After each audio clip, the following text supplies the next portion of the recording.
begins quite a list, a long list, mostly the rest of the book, of characteristics of heretics. He wants us to be able to recognize them and identify them and not fall prey to them. And so here's what we saw so far. 1, they creep in unnoticed, verse 4. 2, they were long ago designated for condemnation, verse 4. 3, they're ungodly people, verse 4. 4, they pervert grace and turn it into sensuality, verse 4. 5, they ultimately, in fact, deny Christ's lordship, verse 4. 6, they're not believers and will be destroyed, verse 5. 7, they're rebellious and will be judged, verse 6. 8, they're immoral and will be cast into eternal fire, verse 7. So we've seen those 8 characteristics of a heretic, so we'll recognize them. Now, what do you have for us today, Pastor Steve? Well, you're going to love this. Here's what we're going to see next is more characteristics of heretics, because there are a lot more. We're not even going to exhaust them today.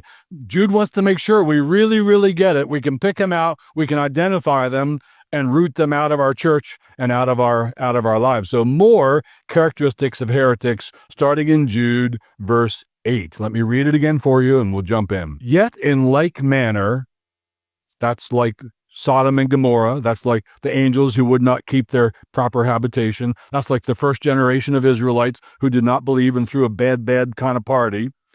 Yet in like manner, these people, the ones who creep in, also, relying on their dreams, defile the flesh, reject authority, and blaspheme the glorious ones. There's what they do. Let me give you a quick kind of structural outline of what's going on in that verse a little bit so you know why I'm going, where I'm going. You have a participle, relying on their dreams, and then 3 verbs. Here's 3 things they do because they rely on their dreams. Relying on their dreams, they defile the flesh. Relying on their dreams, they reject authority. Relying on their dreams, they blaspheme the glorious ones. Whether it's actual dreams they had at night, whether it's dreams they claim to have had, God gave me this in a dream.